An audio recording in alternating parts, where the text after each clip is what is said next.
Shama akkam jirtu daawwattoota keenyatiif dhaggeeffattoota keenya hidhamtoonni siyaasaa Oromoo kan obbo Jawaar Mohaammed, Baqqalaa Garbaa, Dajanee Xaafaa, Hamzaa Booranaa, gaazexeessaa Mallasa Dirribsaa akkasumas Shamsaddiin Ta'aaf kan biroo kan keessatti argaman kaleessa mana hidhaatii ba'uun isaanii ni yaadatama. Egaa namoonni hedduu gammachuu isaanii ibsaati jiru. Jarri kuni durumaanuu hidhamuun irra turre kan jedhus ni jira.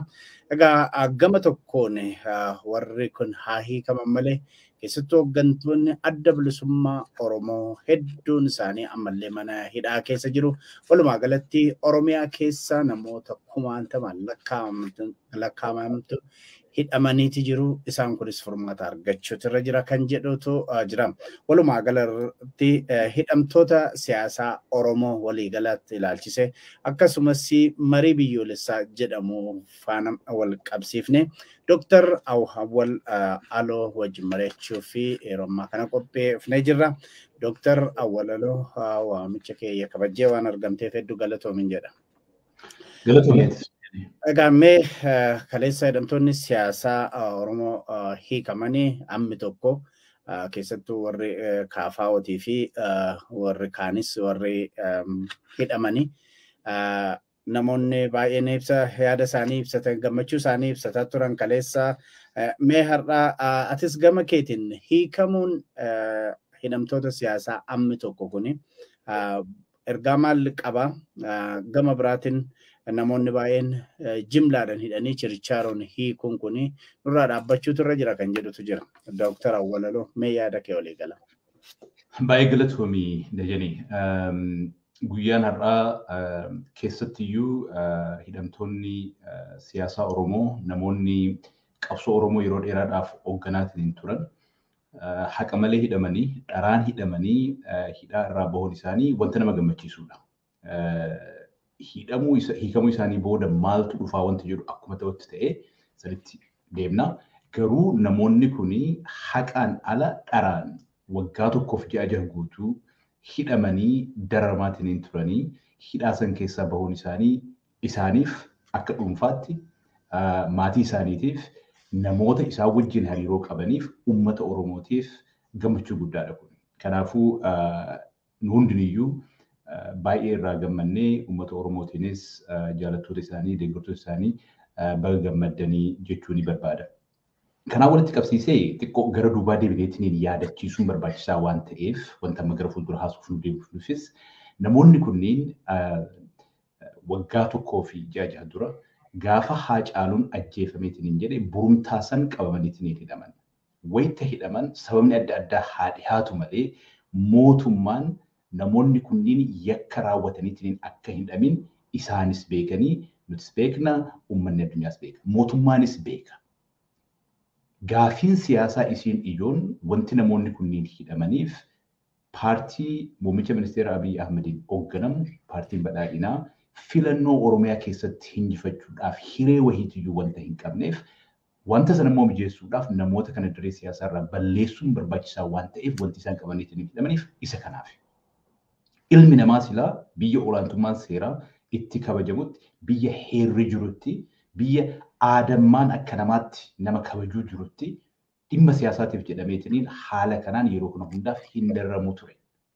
Garuu immoo biyya san keessatti yeroo gara yerootti aadaan baratamaa dhufe ka aangorra jiru seeratti fayyadamee mana murtiitti fayyadamee namoota siyaasaadhaan rakkoo irratti uumuu danda'an jedheetiin yaadu dirree siyaasaa keessa haalatti balleessaatiin turetu jira. Ammas wanti deemaatiin jiru waan akkanaa kana namoota kanarrattis wanti ta'e waan akkanaa kana.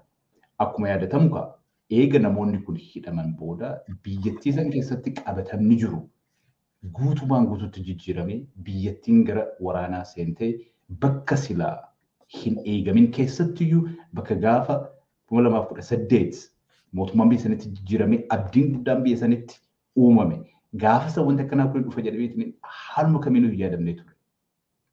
Deemnee namoonni mootummaa amma aangorra jiru kana bakka san kaa'uudhaaf gumaacha ol aanaa gumaachan mana hidhaatti darbamanii kun karaa adda addaatiin dararamee biyyattiin hirima akka biyyaatti gara fuulduraatti fuufiyyuu gara dimokiraasii ce'uun waan biraati.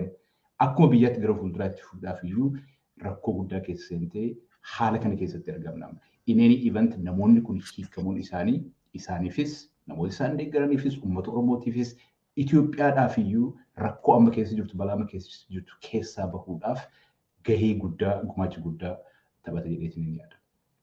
Egaa hidhamtoonni siyaasaa Oromoo yeroo baay'ee dubbatanii nuyi miti siyaasa Oromootu hidhame jechaati turani.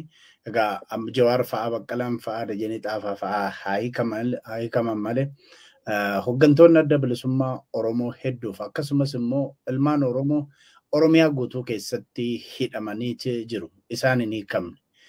Kan akkamitti ilaaltate? Namoonni kun hidhamanii hiikamuu isaanii akka galataatti ilaaluu hin qabnu. Maal jedhanii tokko namoonni tokko maal jedhanii nama kanaa jedhanii ilma namaa kanaa wama inni qabu irraa fudhattee eegasii wama san deebiftee fi yoo kennitee fi hin gammadaa jedhanii. Namoota kana namoota jireenya isaanii keessatti waa hedduu gumaachanii jiruu isaanii dhiisanii qabsoo uummataa keessatti hirmaatanii mootummaan biyya sana irratti akka jijjiiramuuf gahee ol aanaa taphatanii galanni godhamuuf osoo malu namoonni kun galanni isaanii haalli itti deebi'een hidhaadhaan ture, dararbaan ture. Namoota kana hidhanii karaa ofiif mijeeffatanii filannoo injifanne jedhanii wanta barbaadan akka godhan hiree fuuflumanii ammallee wayita namoota kana hiikanii hiree advaanteejii siyaasaa eeggachuudhaaf akka ta'e kun beekamuu qaba. Namoota gadhiifamuun akkuma reefu jedhe waan gaarii. Mootummaan kana gochuun waan gaarii. Meebii mootummaan karaa isin dura deemaatiin hin ture san dhiiseetiniin karaan sun hin baasu karaa rakkoo nu geesseetiniin jira. Amma mee karaa biraa deemneetiniin rakkoo biyya kana jiru furuu yaalii goone jedhaniitiin dhugama jijjiiramni ilaalchaa jiraateetiin yoo kana godhan waan gaariidha kun. Hundi keessaniyyuu kana fudhachuu qabna. Adeemsa kana immoo deeggaruus qabna. Garuu ammoo inni kun jeeniyuulii mootummaan dhugama itti amanee gochuu qaba jedheetiin kutannoodhaan namoota kana hiikee biyya sana qabatama jijjiiruudhaaf jechuudhaaf wanti hedduutu maaf. Akkuma citaafti namoota baay'ee hidhaman keessaa kan hiikaman namoota maqaa sirriitti qabanidha. High profile politicians. Miseensonni ABO baay'een isaanii ni hiikamu. Miseensonni TPLF hiikamanii miseensonni ABO wanti hin hiikamneef maalidha? Sababni isaa ABO'n karaa waraanaatiin qabsaa'aa jira wanti jedhu yoo ta'e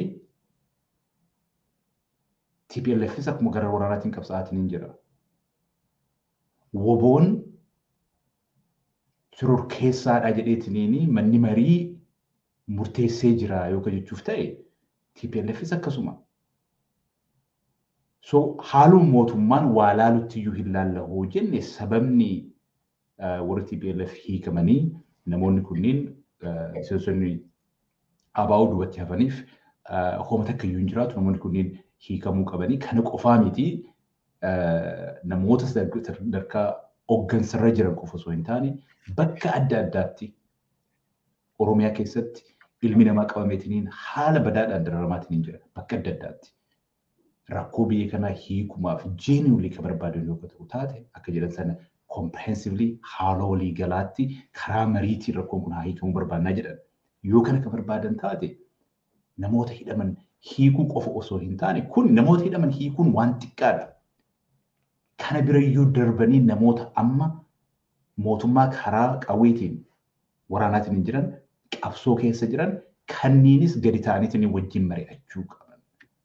Biyya waraanni deemaa jiru keessatti mariin hiree biyyattii irratti murteessuuf godhamu milkaa'uu hin danda'u. Kanaaf namoonni kunis hagammaas hidhamuu qabanii ture duraanis ammas duubatti hafuun isaanii sirrii miti namoonni kunis hiikamuu qabanii biyyattii akkuma jedhan balaa amma geetti kanarraa gara duubaa deebisuu hoo ka barbaadamu taate haalli itti kalaahuu qaban haalli itti approach gochuu qaban xiqqoo kanarraa adda ta'uu qaba. Wanti mootummaan amma dalagaatti kuni ka jalqabaa kuni waan gaariidha. Fudhachuun barbaachisaadha. Garuu ammoo baay'eetu hafa. Yeroo hayyoota kana hidhan, yeroo hooggantoota siyaasaa hidhan, yeroo sabboontota hidhan, akkasumas waraanatti yeroo gamanii warra lakkii kun sin deemsisu jedhe keessa hayyoota keessaa isa tokko Dr. Awwal Alam. Amma akkuma kaafne jimlaadhaan hidhanii chirichaadhaan tokko tokkoon deebisanii kennuu akkumatti dhalli namaa kun waan irraa fuudhanii deebisanii yeroo kennaniif hin gammada jettee sana. Kanaaf ergaan asirratti jiru waa hedduu akka nu hafuudha. Kun waan jarri kun hidhamuudhaan irra hin turre hidhamuudhaan dhaaba'uun isaanii waa gaariidha. Garuu waa hedduu akka nu hafu kan himaati jirtu. Gara biraatiin gara warra biltsiginnaatiin kan jedhame akka waan jarri kun balleessaa qabanii tokko dhiifamaanii gallakkifame kan jedhutu jira. Tarii yeroo baay'ee ija siyaasatiin ija heeratiin yeroon si gaafadhu biyya heeran kabajnetti waa heeraa dubbachuun rakkisaadha naan jechaati turte. Nama hin balleessine tokko deebine dhiifama gooneef kan jedhutu keessatti arge. Lammata ibsa isaan baasan tokko keessatti akkuma Itoophiyaan aadaa dhiifamaa tokko qabdi.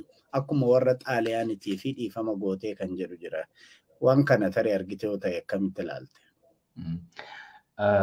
Akkuma isin jedhe asin dura wanta kana irra deddeebi'eetiin kaasaanii namni yeroo baay'ee seerri maal jedha wanta kana irratti jedha. Seerri haalli itti hojjetu biyya baay'eetti aadaa biyya san keessa jiru wajjin deema. Calliseetumaan seera baaftee seera meeshaa gochuu dandeetta. Wayita barbaadde jiru oolchisaa, wayita barbaadde jiran oolchitu itti taphachuu dandeetta, meeshaa guddaa gochuu dandeetta. Bakka adda addaatti wanta kanaa kun mul'ata. Itoophiyaa keessatti akkuma reefuu jalqaba irratti kaasee abbootiin aangoo yeroo baay'ee karaa adda addaatiin seeratti fayyadaman. Wanti seeraa fi mana murtiitti fayyadamaniif inni guddaan tokko seeraa fi mana murtiitii fi siyaasa jidduu adda addumatu jira yaada jedhutu jira. Mootummaan namoota tokko yakka dalagdanii badii dalagdanii jedheetiin shakkeetiin gara mana murtii yoo dhiyeessu taate piroosesni suni adeemsi suni mana murtii duratti ragaan dhagahamee yoo itti murtaa'u taate dalagaa san murtii san kan murteesse mana murtiitii jechuu danda'a. So dhiibbaa karaa adda addaatiin itti godhamu biyya alaattis ta'uu danda'a biyya keessattis itti godhamu dhimmi isaanii mana murtii jira nuti dhimma mana murtii jidduu hin seennu jechuu danda'a. Meeshaa baay'een mijaa'aadha jechuudha. Kuni waan baratame biyya hedduu keessatti biyya mootummaan abbaa irree jiru keessatti yeroo baay'ee waan hojiirra ooledha waan haarayaa miti. Mootummaan wayyaanis irra deddeebi'eetiin waan sanitti fayyadamaatiin ture Baqqalaan fa'aa yeroo jalqabaa fi deebii miti yeroo sadaffaa kana ollee ta'uu danda'a. Inni ammaa kun biyya san keessatti waan baratamedha. Garuu wayita amma gadhiisan kana akkuma yeroo jalqaba wayita hidhanii yakka kanaan shakkamaniitiin hidhamanii manni murtii dubbii isaanii dhagahee qaxaroo yeroo haganaatiif abbaa alangaatiif kenneetiin jira. Abbaa alangaa kana dhiyeessine piroosesatu jira. Piroosesaan san oofan isaan. Hagni piroosesni suni bakka wahii gahu mootummaan ammoo dhimma siyaasaa isaa bakkaan gahataa jechuudha. Dhimmi siyaasaa mootummaan bakkaan gahate hidhamuu namoota kanaa irratti wayita isaan mana murtii duratti dararaman filannoon godhamee isaan filannoo keessatti osoo hin hirmaatiin mootummaan Oromiyaa keessatti filannoo injifadhe jechuudha.